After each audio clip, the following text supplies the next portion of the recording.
font-elles face à la baisse de revenus due au Covid? Votre invité Benjamin pour en parler ce matin, c'est Mathieu Plane. Il est économiste et directeur adjoint à l'Observatoire français des conjonctures économiques. Bonjour. Bonjour Mathieu Plane.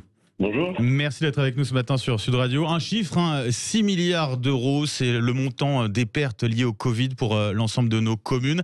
Il y a des villes qui sont plus touchées que d'autres ou le constat est vraiment global, Mathieu Plane ?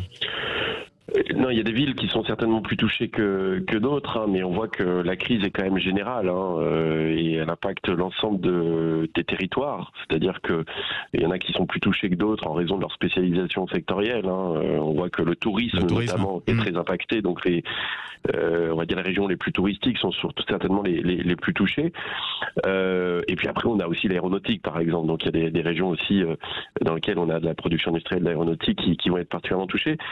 Mais donc il y a des différences, mais globalement, aucune région, aucun territoire n'est complètement épargné. Donc cette crise est assez violente. Et on voit que par le mécanisme assez simple des recettes fiscales qui dépendent de l'activité pour un certain nombre d'entre elles, il y a des pertes qui sont en danger, alors même que les dépenses continuent à être là, parce qu'il faut bien soutenir l'économie.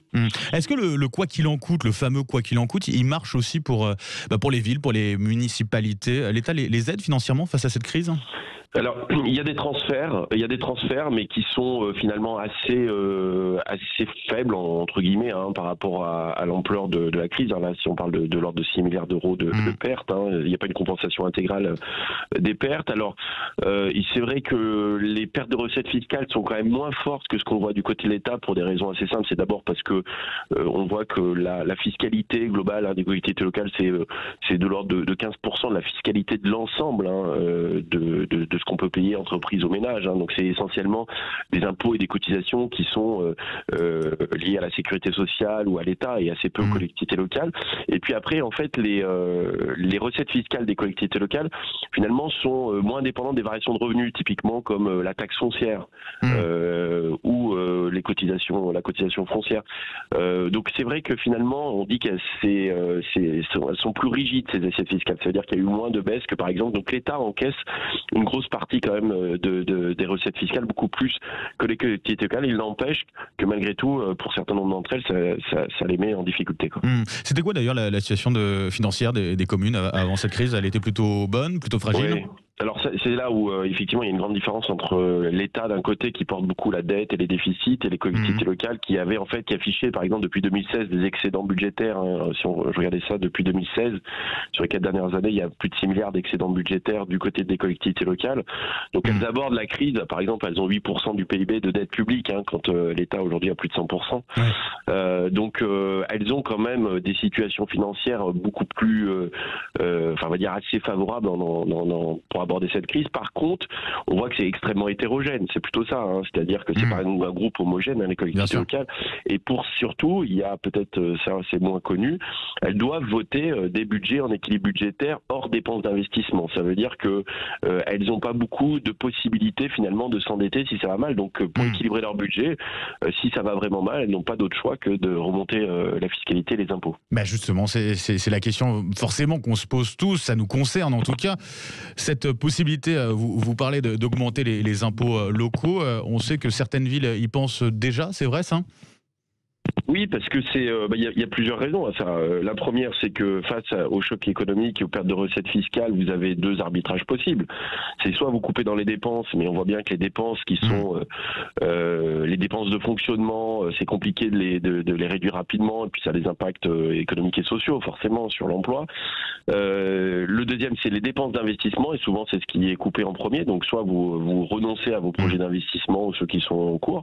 Bon, ça a aussi des conséquences. Et puis troisième point, si vous voulez vous renoncer à rien, forcément, si vous avez des pertes de recettes fiscales, la façon d'équilibrer, c'est les impôts et notamment la taxe foncière, parce que une des grandes difficultés pour les communes, c'est que une de leurs ressources fiscales qui était très importante, c'était la taxe d'habitation. Or, le gouvernement la supprime progressivement. Alors ça veut dire que les communes vont être compensées, c'est-à-dire qu'elles vont avoir une compensation de l'équivalent de leur perte de recettes fiscales liées à la taxe d'habitation, mais elles n'auront plus le levier fiscal, c'est-à-dire qu'elles pourront plus jouer sur le fait d'augmenter l'impôt pour récupérer de la taxe d'habitation. Donc on voit que l'assiette fiscale se réduit et donc on peut imaginer que la taxe foncière, potentiellement, un certain nombre de communes va augmenter. Est-ce que, alors il y a peut-être d'autres solutions, par exemple sur l'idée d'emprunter de l'argent, c'est possible aussi comme fait l'État finalement ? Oui, bien sûr. Enfin, il y a une dette qui existe des collectivités locales, qui est à peu près 10 fois moins élevée que la dette de l'État, mais qui existe, donc qui représente plusieurs dizaines de milliards quand même. Mais on voit qu'elle n'a pas le même accès au financement que l'État, qui émet des dizaines de milliards chaque année. Donc elles ont cette possibilité d'avoir un recours à la dette, mais assez limité quand même, beaucoup plus limité que ce que peut avoir l'État. Et surtout, elles ont quand même cette contrainte budgétaire qui est qu'elles doivent équilibrer leur budget hors dépenses d'investissement. Donc elles peuvent s'endetter pour investir. Donc elles peuvent pas s'endetter au-delà de ça. Donc elles ont quand même une contrainte budgétaire, ce qu'on appelle une règle budgétaire des collectivités locales, qui va forcément leur obliger à équilibrer leurs comptes hors dépenses d'investissement. La règle budgétaire dont vous parlez, c'est-à-dire qu'en gros, il n'y a aucune ville qui peut potentiellement faire faillite, c'est ça l'idée ? Alors, d'abord, c'est rare une ville qui fait faillite parce que l'État en fait garantit implicitement quand même ces dettes-là. Mais oui, en fait, l'idée de cette règle budgétaire, c'est que de fait, pour éviter des risques de faillite de communes, il y a cette règle-là qui est de dire en fait, il faut qu'il y ait un contrôle budgétaire plus fort sur les communes qu'au niveau de l'État. Et donc, ces collectivités locales peuvent s'endetter, mais pour investir. Donc, ça veut dire que si elles renoncent à l'investissement, elles vont pas s'endetter.